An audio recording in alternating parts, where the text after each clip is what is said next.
શંભુ નારાયણ બધાને જય શ્રી ગણેશ. હવે આવતીકાલથી ભગવાન શ્રી ગણેશની મહાપૂજા કહી શકાય એવું, એટલે કે શ્રી ગણેશ ચતુર્થી મહોત્સવની શુભ શરૂઆત થઈ જશે. ગણેશ ચતુર્થી મહોત્સવ દરેક વ્યક્તિની અંદર એક નવો ઉમંગ, નવો પ્રસંગ અને નવી ચેતના જાગૃત કરી દેતું હોય છે. ગણપતિ ભગવાનની તો ઘણી બધી વાતો છે, બહુ ઊંડા ઉતરીએ તો ઘણો એવો લોંગ વિડીયો બને એવું છે, પણ શોર્ટમાં અને નાના વિડીયોમાં હું તમને થોડી ઘણી જ્ઞાનની વાતો જે તમારી અને મારી બંનેની ભક્તિની અંદર અને ભગવાન ગણેશની સેવાની અંદર જે વધારો કરી શકે એવું થોડી ઘણી જ્ઞાનની વાતો કરીશું. તો ચલો શુભ શરૂઆત કરીએ. હવે આપણે ઘણીવાર ઘણા લોકોના મનની અંદર એક પ્રશ્ન તો અવશ્ય થતો હશે, અને એ પ્રશ્ન એ છે કે ભગવાન ગણેશજીના બે પત્ની, રાઈટ, રિદ્ધિ અને સિદ્ધિ, એમના બે પુત્રો શુભ અને લાભ, પરંતુ ગણપતિ ભગવાનની કઈ બાજુ રિદ્ધિ દેવી અને કઈ બાજુ સિદ્ધિ દેવી બેઠા છે? બીજો પ્રશ્ન કે શુભ અને લાભ રિદ્ધિ માતાના કે પછી સિદ્ધિ માતાના, કોને સંતાન છે? એ પણ ઘણા લોકોના મગજની અંદર આ પ્રશ્ન જાગૃત થતો હશે. તો આજે આનું સમાધાન તમારી વચ્ચે હું કરવાનો છું. જે સિદ્ધિ માતા છે એ ભગવાન ગણેશની જમણી બાજુ બેઠા છે, અને જે રિદ્ધિ માતા છે ભગવાન ગણેશની ડાબી બાજુ બેઠા છે.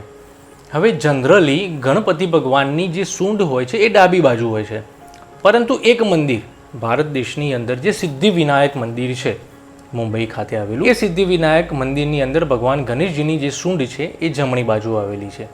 એટલા માટે એમને સિદ્ધિ વિનાયક કેમ? કારણ કે સિદ્ધિ માતા જમણી બાજુ બેઠા છે અને જમણી સૂંઢ કરી છે, એટલા માટે એમનું નામ કદાચિત સિદ્ધિ વિનાયક નામ પડ્યું હોઈ શકે છે. હવે રહી વાત શુભ અને લાભની, તો શુભ જે છે ગણપતિ ભગવાનની અને સિદ્ધિ માતાની સંતાન છે, એટલે કે જે શુભ ભગવાન છે એ એમની માતાનું નામ એ સિદ્ધિ માતા, અને જે લાભ છે એમની માતાનું નામ રિદ્ધિ માતા છે. તો આટલું તો આપણને આજે નોલેજ તમને મળી જ ગયું કે હવે શુભ લાભ કોની સંતાન અને રિદ્ધિ અને સિદ્ધિનું સ્થાન કઈ બાજુ આવેલું છે. વિડીયોમાં આગળ વધીએ તો હવે હું તમને એવા મંત્રો આપીશ ને એવા પાઠ આપીશ કે જે કરવાથી ગણપતિ ભગવાનની ખૂબ અને ખૂબ આશીર્વાદ પ્રાપ્ત કરી શકાય. એવા મંત્રો જે સ્વયં નારદ મુનિએ પણ કર્યા છે અને ભગવાન ગણેશ બહુ જ પ્રસન્ન થયા છે. તો એમાંનો એક અને પહેલા નંબરનું સ્તોત્રમ છે, મંત્ર છે, પાઠ છે, એવું બી કહી શકાય, તો એ છે શ્રી ગણેશ સંકટનાશન સ્તોત્રમ. એ સ્વયં નારદ મુનિએ પોતે આની રચના કરી છે અને સર્વપ્રથમ પોતે જ એમનું ગાન કરેલું છે. એમની શરૂઆત કંઈક પ્રણમ્યમ શીર્ષા દેવમ આવા વર્ડ્સથી શરૂઆત થાય છે. તો એક તમે આ પાઠ કરી શકો છો. બીજો જે પાઠ છે એ છે શ્રી ગણેશ અથર્વ શીર્ષ સ્તોત્રમ. આની અંદર 16 સ્તોત્રમ આવેલા છે.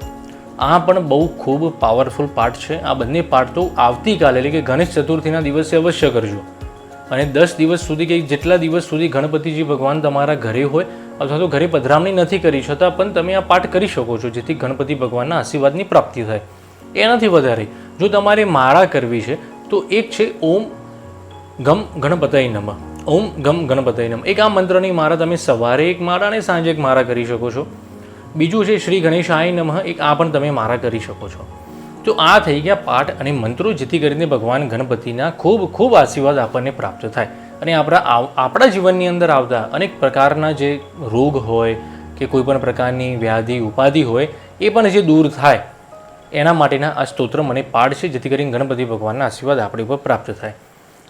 અગેઇન મારું જે હંમેશા મોટિવ છે, ઇન્સ્ટાગ્રામ ઉપર જે હું રીલ્સ બનાવું છું એની અંદર હું હંમેશા કહું છું કે ભગવાનની ભક્તિ કોઈ પણ દિવસ સ્વાર્થવાળી નહીં કરવાની, નિસ્વાર્થ નિષ્કામ ભક્તિ કરવાની. જે આપણા કનૈયો એટલે કે કૃષ્ણ ભગવાને ગીતામાં કીધું છે કે નિષ્કામ ભક્તિ કરવાવાળો વ્યક્તિ મને ખૂબ પ્રિય છે, નિષ્કામ કર્મ કરવાવાળો વ્યક્તિ મને ખૂબ પ્રિય છે. માટે કોઈ દિવસ કોઈ કામના રાખીને ભક્તિ અને નહીં કરવાની. ઓટોમેટિકલી તો ભગવાન સાંભળશે અને ઓટોમેટિકલી આપણા દુઃખ દૂર કરશે. હવે જે વ્યક્તિ પોતાના ઘરે ગણપતિ ભગવાનની પધરામણી કરે છે 3 દિવસ, 5 દિવસ, 7 દિવસ કે 10 દિવસ કે 11 દિવસ જેટલા પણ દિવસ સુધી રાખે છે, તો એમની પૂજાવિધિ કેવી રીતના કરવી, એ પૂજાવિધિમાં ખાસ ધ્યાન શું રાખવું એ પણ હું તમને જણાવું. મોટાભાગના વ્યક્તિઓ શું કરતા હોય છે કે સવારે ગણપતિ ભગવાનની ડાયરેક્ટ પૂજા આરતી શરૂ કરતા હોય છે. એવું ક્યારેય નહીં કરવું.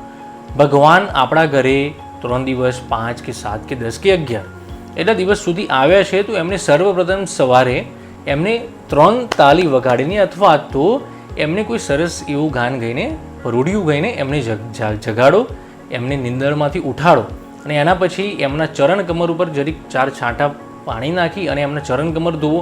એના પછી એમને દાંતણ કરવા માટે દાંતણ આપો. એના પછી એમને મંત્રો સાથે ગંગા જમુના માતાના મંત્રોનું સ્મરણ કરીને એમને છાંટા નાખીને એમને સ્નાન કરાવો. એના પછી એમને વસ્ત્ર અર્પણ કરો. વસ્ત્રમાં તો કહેશો કે હવે શું વસ્ત્ર અર્પણ કરીએ, જો કશું જ નથી તો ધરો, જે ધરો હોય છે આપણા ઘરે એ ધરો પણ તમે અર્પિત કરી શકો છો. ધરો પણ નથી તો કોઈ પણ પ્રકારનું પુષ્પ એ ભાવ રાખીને કે પ્રભુ તમને આ એક વસ્ત્ર અર્પણ કરું છું એમ તમે કરી શકો છો. એના પછી જો આગળ વાત કરું કે પૂજામાં શું કરવું, તો એના પછી ગણપતિ ભગવાનને હાર પહેરાવો અને તિલક કરવો. આટલું કર્યા તત્પશ્ચાત ભગવાનને દૂધ અથવા તો એમની સાથે કોઈ નાસ્તો એટલે કે ભાખરી છે, રોટલો છે એવું અર્પણ કરી શકો છો. તત્પશ્ચાત જ એમને તમે પૂજા આરતી કરી શકો છો. તો આ છે સવારની વિધિ. જો ઘરે રાખો છો અને બપોરે જમાડો છો તો બપોરે તમે થાર પણ જમાડી શકો છો. એના પછી એમને વિશ્રામ કરવાનો સમય આપો. સાંજની આરતીમાં તમે ભગવાનની તમે ડિરેક્ટલી આરતી કરી શકો છો. આરતી કર્યા પછી જ એમને થાર જમાડો અને થાર જમાડ્યા પછી જ ભગવાનને તમે પોઢારી શકો છો. જો ભજનને એવું બધું થતું હોય તો તમે રાત્રે મોડા પણ ભગવાનને તમે આરામ ફરમાવી શકો છો. ભગવાનને વિનંતી કરીને એમને તમે જ્યારે તમે સુવડાવવા જાઓ છો ભગવાનને ત્યારે એમના ગળામાં જે પહેરાયેલો હાર છે તમે નીકાળી દો અને ભગવાનને પ્રાર્થના કરો કે પ્રભુ હવે તમે આરામ કરો અને સૂઈ જાઓ. તો આ જે વિધિ છે એનાથી ભાવ પ્રગટ થાય છે અને ભક્તિની અંદર એક ઉચ્ચ પ્રકારનું જે અંદરથી ફિલિંગ આવતી હોય એ ફિલિંગ આવતી હોય છે. ગણપતિ ભગવાન આવી બધી વિધિથી ખૂબ પ્રસન્ન થતા હોય છે. તો આ હતી ગણેશ ચતુર્થીના રિલેટેડ થોડી ઘણી નાની મોટી વાતો. હવેથી 10 દિવસ સુધી હું તમારી સમક્ષ લઈને આવીશ અમારા ત્યાં જે ગણપતિનો મહોત્સવ અમે ઉજવીએ છીએ એના વિડીયોઝ, કેવી રીતના અમે પૂજા વિધિ કરતા હોઈએ છીએ, કેવી રીતના અમે શોભાયાત્રા નીકાળીશું પ્રથમ દિવસની અને અંતિમ દિવસ એટલે કે વિસર્જન દિવસની, તથા કેવી રીતના અમારે ત્યાં બપોરનો થાળ, સાંજે આરતી અને થાર અને ભજનનો પ્રોગ્રામ હોય છે એ બધાના જ વિડીયોઝ હું તમારી સમક્ષ રજૂ કરીશ. ત્યાં સુધી બધાને જય શ્રી ગણેશ, શંભુ નારાયણ.